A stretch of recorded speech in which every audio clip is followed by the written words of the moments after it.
Ciao a tutti e bentornati su White War Racing.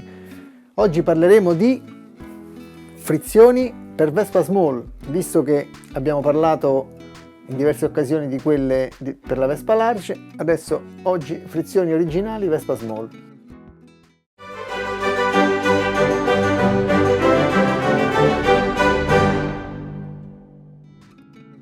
Dunque, abbiamo qui due frizioni, una della Vespa 50 che è sempre esistita, dalla 3 marce fino anche all'ET3 Primavera, eccola qui, e anche sui PK, fino al PK XL questa c'era di frizione. Successivamente è stata messa in produzione, eccolo qua che è caduto, è stata messa in produzione questa che è della Vespa 50 HP e che è stato un progresso notevole, una prima modifica che ha fatto la Piaggio per ovviare ai problemi della frizione precedente, sempre un po' dura e magari difficile da far attaccare bene, specialmente con i rapporti corti. Parleremo anche di questo.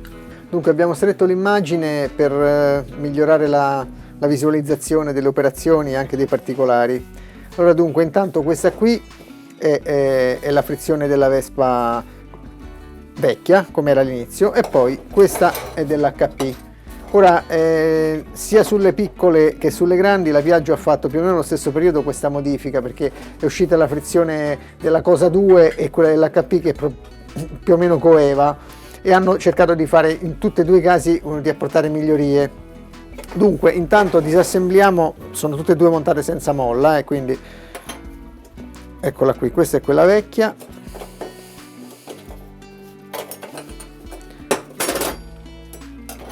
I dischi, la differenza tra le due è, la più importante, è che la vecchia ha una sola molla, mentre la nuova ha 6 molle, il cui carico, adesso queste che abbiamo qui credo che siano, anzi sicuramente sono quelle rinforzate, le vedete queste qui, quelle originali sono ancora spire più sottili. Però il carico delle 6 molle è inferiore a quello della monomolla, eppure questa frizione nuova tiene meglio. Ecco qui,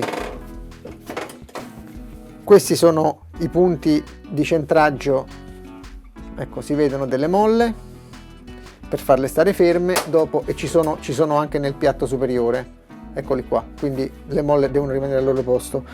Allora, la differenza principale tra i due modelli è che la monomolla che sta al centro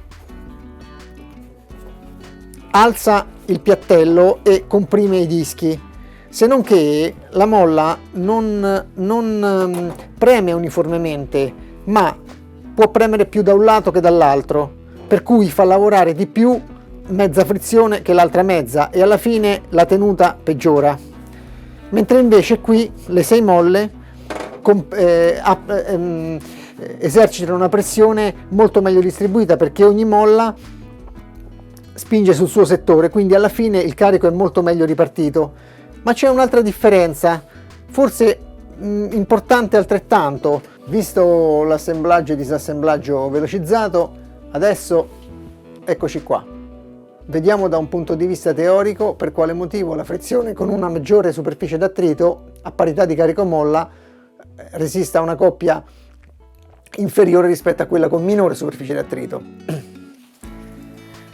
Su questo argomento ci siamo già soffermati in occasione delle frizioni large, però è una questione sulla quale è bene insistere, perché sentiamo spesso esprimere idee completamente sbagliate circa questi nessi.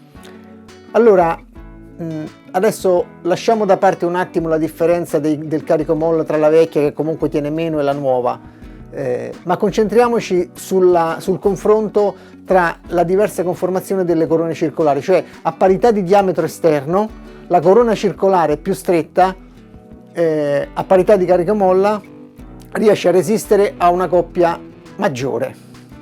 Questo per quale motivo? Perché è maggiore il diametro medio e quindi la leva con cui riesce a lavorare la frizione.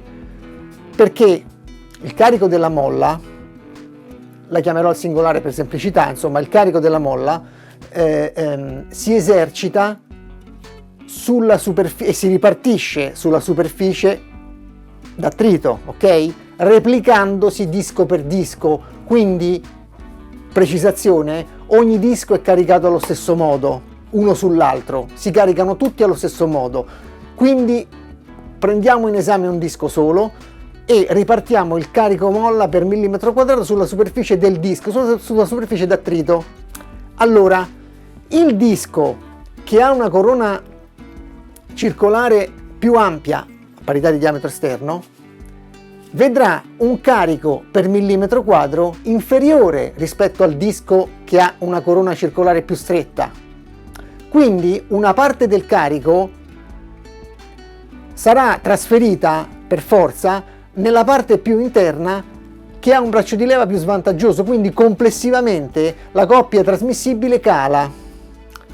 Però non è solo questo il punto, perché altrimenti allora varrebbe la pena fare frizioni con una corona che facciano attrito su una corona circolare strettissima. Purtroppo c'è un altro discorso, che un conto è la coppia trasmissibile a frizione attaccata, un conto è il calore dissipabile a frizione in pattinamento. Quindi il vantaggio della frizione caratterizzata da una corona circolare più ampia si manifesta durante il pattinamento, perché a parità di pattinamento e a parità di carico durante il pattinamento si scalderà di meno, perché il calore si distribuirà su una superficie maggiore e quindi poi su una massa maggiore. Questa è la differenza.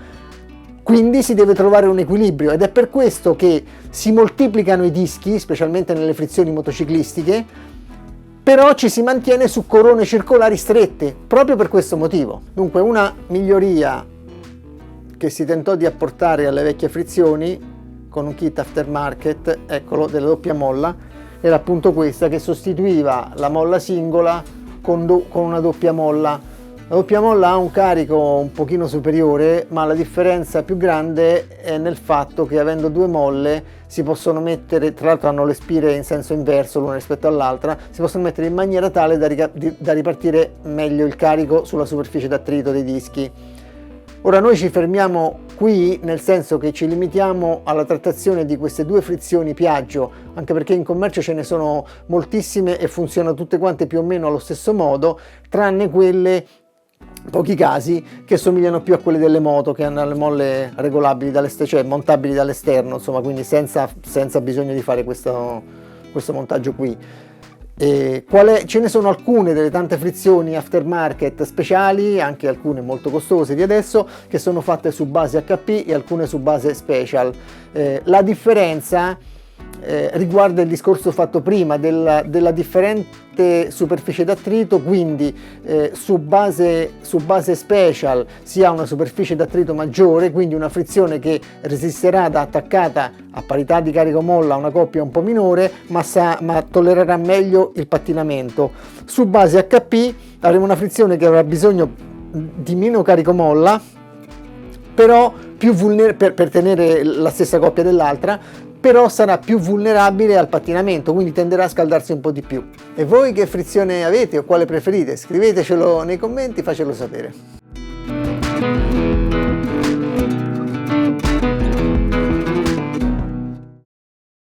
Se ti è piaciuto il video, lascia un like e condividilo con i tuoi amici. E ricorda, White War Racing non è un'officina, ma un'associazione sportiva dilettantistica che prepara motori solo a fini sportivi e solo ai propri associati.